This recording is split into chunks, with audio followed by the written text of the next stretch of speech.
Lecture du livre de Josué. En ces jours-là, Josué réunit toutes les tribus d'Israël à Sichem. Puis il appela les anciens d'Israël, avec les chefs, les juges et les scribes. Ils se présentèrent devant Dieu. Josué dit alors à tout le peuple: Ainsi parle le Seigneur, le Dieu d'Israël. Vos ancêtres habitaient au-delà de l'Euphrate, depuis toujours, jusqu'à Téra, père d'Abraham et de Nahor, et ils servaient d'autres dieux. Alors, j'ai pris votre père Abraham au-delà de l'Euphrate, et je lui ai fait traverser toute la terre de Canaan. J'ai multiplié sa descendance, et je lui ai donné Isaac. À Isaac, j'ai donné Jacob et Ésaü. À Ésaü, j'ai donné en possession la montagne de Séhir. Jacob et ses fils sont descendus en Égypte. J'ai envoyé ensuite Moïse et Aaron, et j'ai frappé l'Égypte par tout ce que j'ai accompli au milieu d'elle. Ensuite, je vous en ai fait sortir. Donc, j'ai fait sortir vos pères de l'Égypte, et vous êtes arrivés à la mer. Les Égyptiens poursuivaient vos pères avec des chars et des guerriers jusqu'à la mer des roseaux. Vos pères crièrent alors vers le Seigneur, qui étendit un brouillard épais entre vous et les Égyptiens, et fit revenir sur eux la mer qui les recouvrit.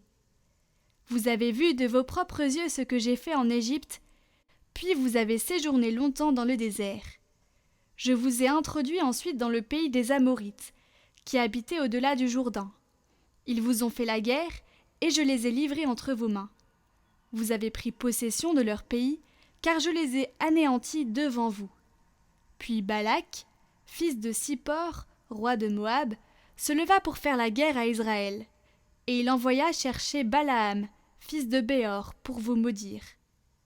Mais je n'ai pas voulu écouter Balaam, il a même dû vous bénir, et je vous ai sauvés de la main de Balak. Ensuite, vous avez passé le Jourdain pour atteindre Jéricho.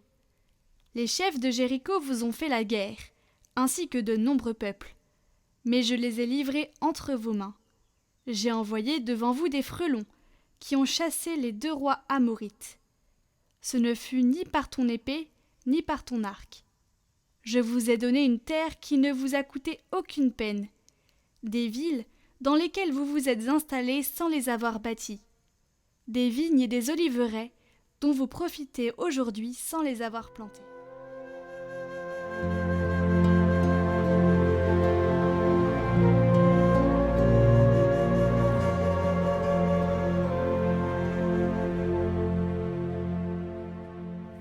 Éternel est son amour. Rendez grâce au Seigneur, il est bon. Éternel est son amour. Rendez grâce au Dieu des dieux. Éternel est son amour. Rendez grâce au Seigneur des seigneurs. Éternel est son amour. Lui qui mena son peuple au désert. Éternel est son amour. Qui frappa des princes fameux. Éternel est son amour. Et fit périr des rois redoutables. Éternel est son amour. Pour leur donner leur pays en héritage, éternel est son amour. En héritage à Israël, son serviteur, éternel est son amour. Il nous tira de la main des oppresseurs, éternel est son amour.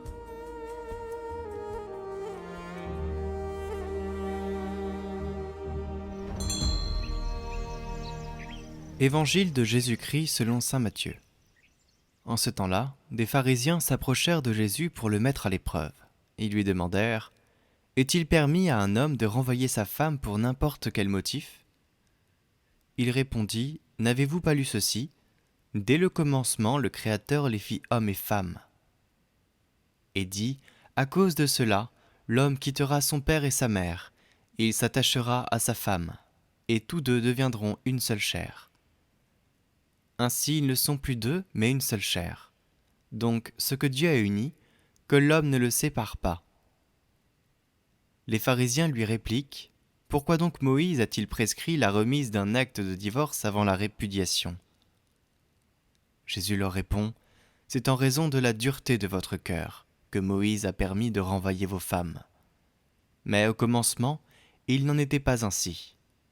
Or, je vous le dis, Si quelqu'un renvoie sa femme, sauf en cas d'union illégitime, et qu'il en épouse une autre, il est adultère.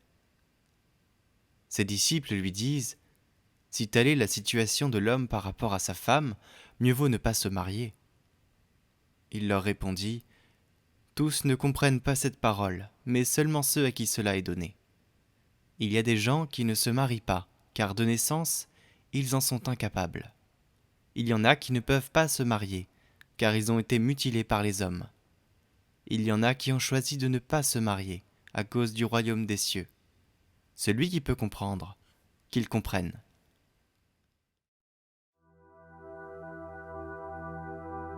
Ô Éternel, de toi dépend ma vie, tu es mon Dieu, et je viens à toi. Je te bénis, ô Éternel, toi mon conseiller, tu es avec moi. Garde-moi, mon Dieu, ma force est en toi, garde-moi, mon Dieu, mon bonheur c'est toi. Garde-moi, mon Dieu, ma force est en toi. Garde-moi, mon Dieu, mon bonheur c'est toi. Mon cœur exulte, mon âme est en fête, ma chair repose, j'ai confiance en toi. Tu ne peux m'abandonner, tu montres le chemin, tu es toute ma joie. Garde-moi, mon Dieu, ma force est en toi. Garde-moi, mon Dieu, mon bonheur c'est toi. Garde-moi, mon Dieu, ma force est en toi. Garde-moi, mon Dieu, mon bonheur c'est toi.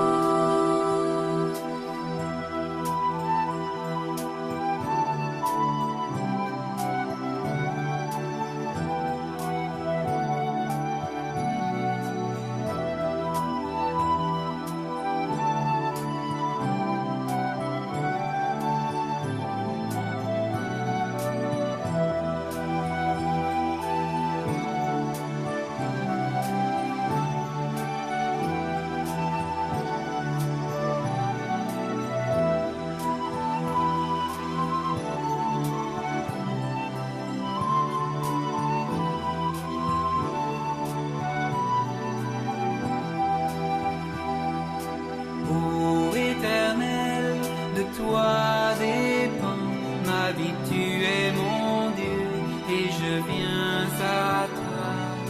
Je te bénis, ô Éternel, toi mon conseiller, tu es avec moi. Garde-moi, mon Dieu, ma force est en toi. Garde-moi, mon Dieu, mon bonheur c'est toi. Garde-moi, mon Dieu, ma force est en toi.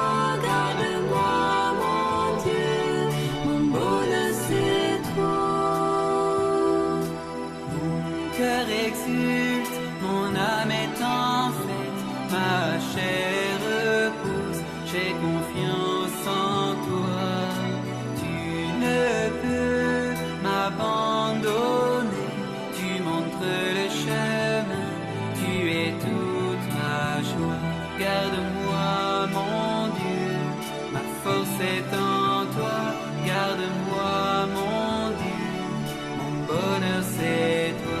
Garde-moi, mon Dieu, ma force est en toi. Garde-moi, mon Dieu, mon bonheur c'est toi.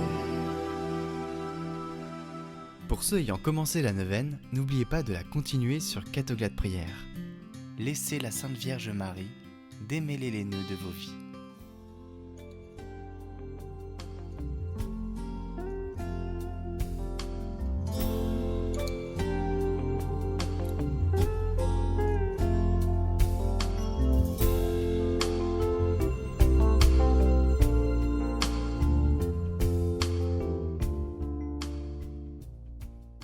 Chapitre 11. De la purification de la Bienheureuse Vierge. Le 40e jour étant arrivé selon le précepte de la loi, Notre-Dame sortit avec l'enfant Jésus et Joseph, et ils allèrent de Bethléem à Jérusalem, qui est en distance de 5 à 6 milles, afin de présenter leur fils au Seigneur. Mettez-vous en route avec eux.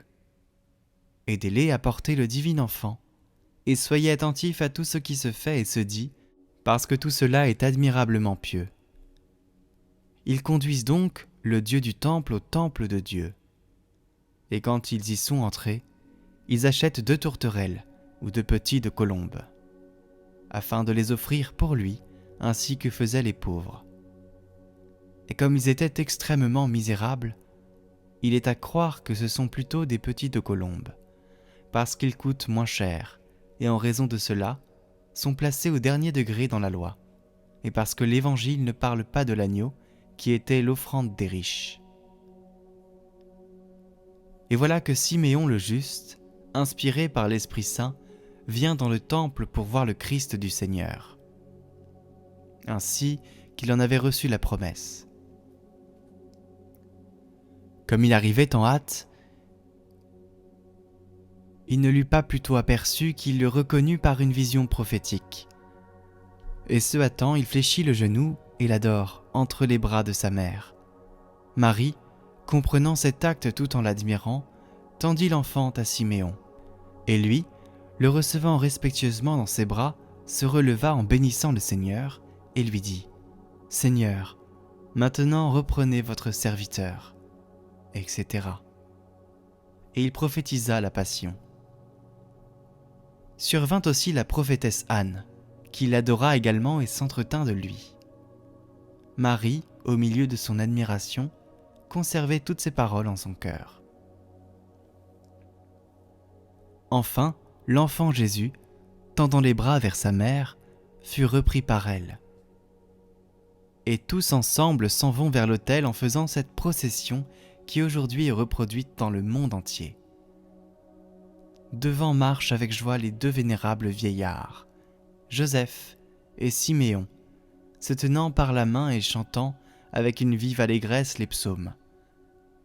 Confessons le Seigneur, parce qu'il est bon, parce que dans les siècles, etc. Le Seigneur est fidèle à toutes ses paroles, etc. Parce qu'il est le Seigneur notre Dieu dans l'éternité, et dans les siècles des siècles, il nous gouverne dans les siècles. Nous avons reçu, Seigneur, votre miséricorde au milieu de votre temple, etc. Puis vient la bienheureuse mère portant l'enfant roi, et Anne l'accompagne, marchant à côté d'elle, respectueusement joyeuse, et louant le Seigneur avec une indicible gratitude. C'est ainsi qu'ils font cette procession, petite en nombre, mais immense par la grandeur des personnes qui la composent. Tout le genre humain, en ses diverses conditions, y sont représentés. Il y a des hommes, des femmes, des vieillards, de jeunes enfants, des vierges et des veufs. Parvenue à l'autel, la mère fléchit humblement le genou et offre son fils bien-aimé à Dieu son Père, en disant : « Recevez, Père Saint, votre Fils unique, que je vous offre selon le précepte de votre loi, parce qu'il est le premier-né de sa mère. Mais je vous en prie, Père, rendez-le-moi. » Et se levant, elle le plaça sur l'autel. Ô Dieu, quelle est cette offrande, telle qu'il n'y en a jamais eu, et qu'il n'y en aura jamais dans toute la suite des siècles. Regardez et voyez, l'enfant Jésus est assis sur l'autel, comme tout autre petit enfant l'eût été. Mais d'un regard plein de maturité, il envisage sa mère et ceux qui l'accompagnent. Et il attend patiemment et humblement ce qui doit se faire ensuite. Les prêtres arrivent, et le Seigneur est racheté comme un esclave, pour le prix ordinaire de 5 sicles. Le sicle était une espèce de monnaie. Joseph paie, et la mère reprend son fils avec joie. Elle reçoit aussi des mains de Joseph les 2 petits oiseaux pour les offrir, et s'agenouillant, et les tenant de ses mains, elle élève les yeux vers le ciel, et fait son offrande en disant : « Recevez, Père très miséricordieux, cette offrande, ce petit présent, ce premier don de la pauvreté, que votre petit enfant vous présente aujourd'hui. Et l'enfant Jésus, tendant sa petite main vers les oiseaux, levait aussi les regards vers le ciel, et comme il ne parlait pas encore, il s'associait par ses gestes à l'offrande de sa mère, et ils les déposèrent sur l'autel.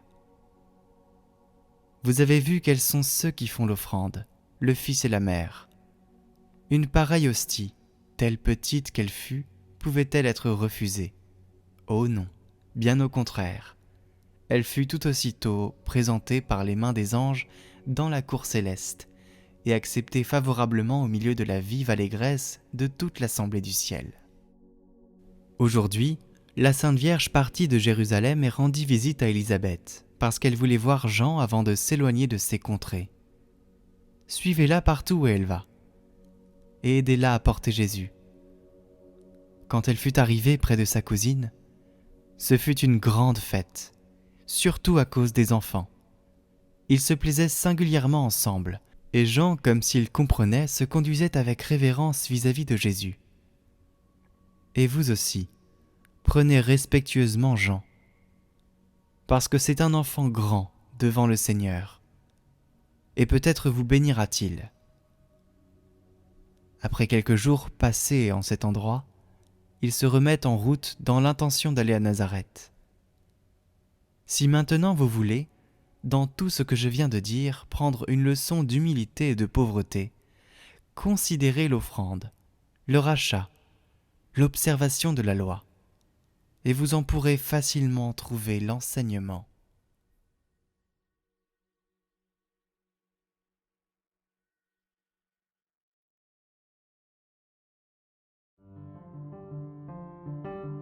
Les œuvres visuelles que vous voyez dans ces vidéos sont toutes réalisées pour Catoglade, spécialement pour l'occasion de ce parcours des méditations de la vie du Christ. Une œuvre par chapitre représentant une scène qui sera en vente en édition limitée de 5 à 10 exemplaires numérotés. Vous pouvez les commander sur notre site internet en lien en description. Soutenez la mission Catoglade.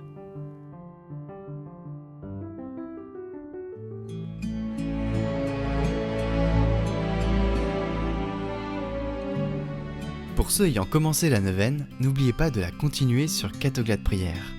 Pour ceux n'ayant pas déjà commencé, vous pouvez toujours la démarrer, finir un peu plus tard que le 15 août n'est pas grave. Laissez la Sainte Vierge Marie démêler les nœuds de vos vies.